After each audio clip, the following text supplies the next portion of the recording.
رمضان المبارک کا مقدس مہینہ ہے۔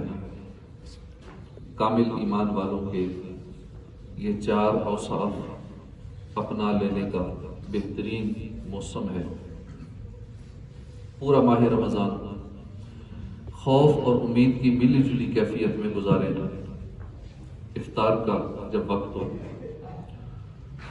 دل کانپ رہا ہو کہ میں نے سارا دن روزہ رکھا، بھوک برداشت کی، پیاس برداشت کی، نہ جانے میرا روزہ قبول بھی ہوا کہ نہیں۔ ساتھ ہی آنکھوں میں امید کی کرن بھی چمک جائے کہ اللہ پاک رحمان ہے، وہ کسی کی محنت رائیگاں نہیں کرتا، میرا روزہ قبول فرما لے۔ رات کو تراویح پڑھے تو دل سے کانپ رہے ہو، اور ساتھ ہی رحمت سے امید بھی بندی ہو۔ سحری میں اٹھیں، تہجد پڑھیں تو آنکھوں سے آنسو ٹپک جائیں کہ نہ جانے آج سحری کے وقت بخشے جانے والوں میں میرا نام بھی ہوگا کہ نہیں۔ ساتھ ہی امید رحمت دل کو ڈھارس بھی بندھا رہی ہو کہ اللہ پاک رحمان ہے، رحیم ہے، اپنے گناہگار بندوں کو بخش دیتا ہے۔ غرض پورا رمضان ہی اسی خوف و امید کی کیفیت میں گزر رہا ہو، اسی کشمکش میں گزر رہا ہو۔ لمحہ لمحہ ہمیں یہ خوف تڑپائے کہ نہ جانے میری اس رمضان میں بخشش ہو پائے گی کہ نہیں ہو پائے گی۔ ساتھ ہی رحمت ڈھارس بندھا رہی ہو کہ میرا مالک کریم ہے، بڑا بے نیاز ہے، ذرہ نواز ہے، بخش ہی دے گا۔ یہ خوف بھی ہو، پتہ نہیں کیا بنے گا، بخشا جاؤں گا یا نہیں، اور پھر یہ امید بھی ہو کہ نہیں بخشا جاؤں گا۔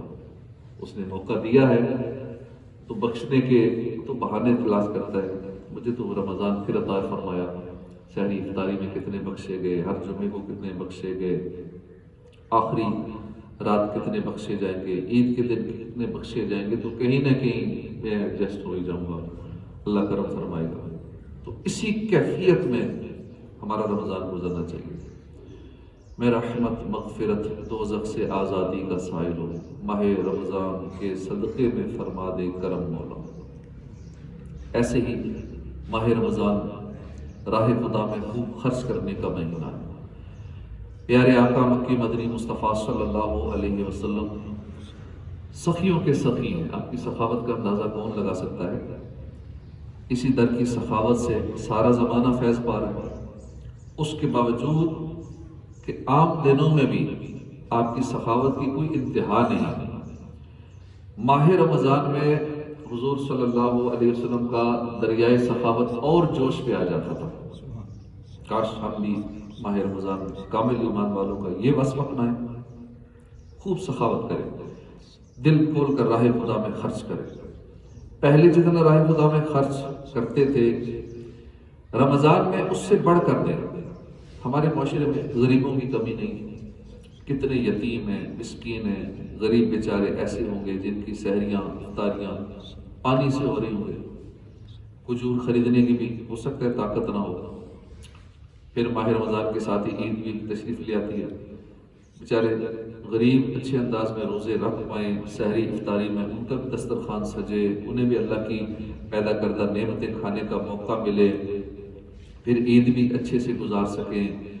اس لیے ماہ رمضان میں دل کھول کر اللہ کی راہ میں خرچ کریں، اپنے غریب رشتہ داروں کے ساتھ حسن سلوک سے پیش آئیں، ان کی حاجات کو پورا کرنا بھی حسن سلوک ہے۔ اپنی زکوٰۃ فطرہ ابھی سے ان غریبوں میں تقسیم کر دیں، ان کو راشن دیں، کھانے کا سامان دیں، گھر گھر جا کر اناج دیں، دالیں، چاول، آٹا وغیرہ نقدی بانٹ دیں، ان کی افطاری کا اہتمام کر دیں۔ امیر علیہ سنت ہمیں کتنی پیاری سوچ دیتے ہیں کہ مساجد میں افطاریاں کروانی چاہیے، ساتھ ساتھ ان غریبوں کو بھی یاد رکھنا چاہیے جو بیچارے سفید پوشے نہیں نکل سکتے کہیں۔ خواتین گھروں میں ایسی ہیں جو کھجور سے بھی توفیق نہیں افطار کر سکیں، جو مسجد میں نہیں آ سکتے، ان کو بھی آسانی ہو، ان کے گھروں میں جا کے افطاری کا سامان دے آئیں، ان کا دل بھی خوش ہو جائے۔ اللہ پاک ہمیں راہ خدا میں دل کھول کر خرچ کرنے کی توفیق عطا فرمائے۔ ماہ رمضان میں شب بیداری کیجیے۔ کامل ایمان والوں کا چوتھا وصف شب بیداری۔ عام دنوں میں بھی ہمیں رات عبادت میں گزارنے کی کوشش کرنی چاہیے. اب تو پھر ماہ رمضان ہے، نیکیوں کا مہینہ ہے. اب بھی اگر شب بیداریاں کر کے عبادت و ریاضت نہیں کریں گے تو اور کون سا موقع ہوگا پھر پورا سال شب بیداری کرنے کا؟ کس وقت شب بیداری کریں گے؟ پیارے آقا صلی اللہ علیہ وسلم نے فرمایا، اے لوگوں سلام کو عام کرو، لوگوں کو کھانا کھلاؤ، اور جب لوگ سو رہے ہو نماز پڑھو. تو اس کے بدلے میں کیا ہوگا؟ سلامتی کے ساتھ جنت میں داخل ہو جاؤ.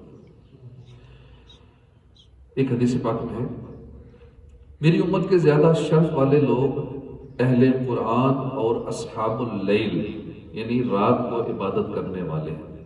حدیث پاک میں وہ 2 رکعتیں جنہیں بندہ رات کے درمیان میں ادا کرتا ہے اس کے لیے دنیا و ما فیہا سے بہتر ہے. یعنی دنیا اور جو کچھ اس دنیا میں ہے اس سے بہتر ہے. اگر میں اپنی امت پر اسے مشکل خیال نہ کرتا تو ان پر فرض کر دیتا. اللہ کے آخری نبی صلی اللہ علیہ وسلم نے فرمایا، تم پر رات کا قیام لازم ہے کہ بے شک یہ تم سے پہلے نیک لوگوں کا طریقہ تھا. رات کا قیام اللہ کے قرب کا ذریعہ ہے، اللہ کا قرب دلاتا ہے، گناہ مٹاتا ہے، برائیوں سے بچاتا ہے اور جسم سے امراض کو بھگاتا ہے. اس لیے ہمیں کوشش کرنی چاہیے تہجد کی سعادت حاصل کر لیں. سحری کے لیے تو اٹھتے ہی ہیں سارے، اب اٹھ تو ویسے گئے ہیں، تھوڑی سی قربانی توجہ دینی ہے. قربانی کیا تھوڑی سی توجہ کی بات ہے. کتنے تہجد کئیوں کی مس ہو جاتے ہوگے. حالانکہ موقع ہے، اسپیشل نہیں اٹھنا، الگ سے نہیں اٹھنا ہے، نیند کی خاص قربانی نہیں دینی. بس اٹھے ہو ویسے ہی، وضو بھی تو ویسے ہی کرنا ہی.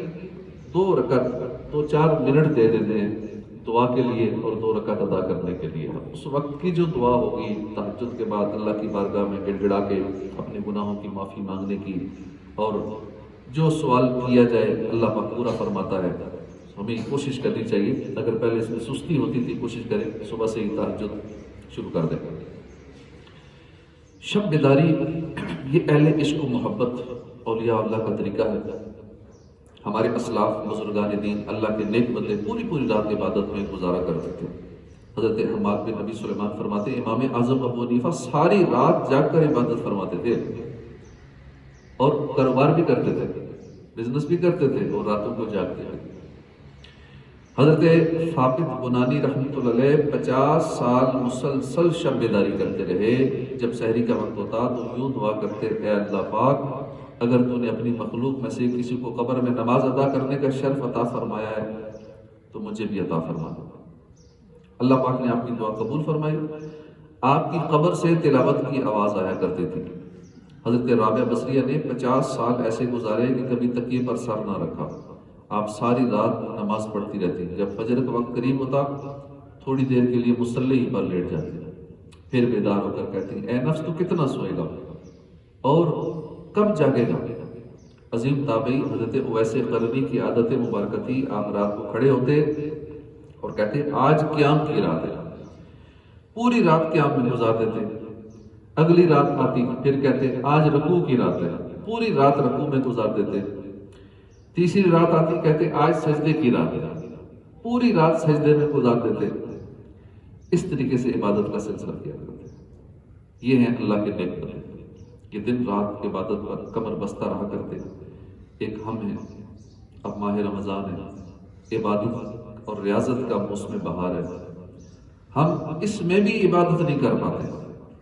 کتنے ایسے ہیں جن کے ماہ رمضان کی راتیں فضولیات میں گزر جاتی ہیں، ٹائم پاس کرنے کے لیے گلیوں میں کھیل رہے ہوتے ہیں، فضول گپے لگاتے ہیں ٹائم پاس کرنے کے لیے، کوئی سوشل میڈیا کا بے جا استعمال کرتے رہتے ہیں، رات گزار دیتے ہیں. کتنے ایسے نادان ہیں جن کی ماہ رمضان کی راتیں بھی گناہوں میں گزر جاتی ہیں. کاش ہمیں ماہ رمضان کی قدر نصیب ہو جائے، ہم بھی نیک لوگوں کی طرح دل لگا کر عبادت کرنے والے بن جائیں. عبادت میں گزرے میری زندگانی، کرم ہو کرم یا خدا یا الہی، بنا دے مجھے نیک نیکوں کا صدقہ، گناہوں سے ہر دم بچا یا الہی. میرے دل سے دنیا کی چاہت مٹا کر الفت میں اپنی فنا یا الہی. آمین بجاہ النبی الامین. الحمدللہ رب العالمین والصلاۃ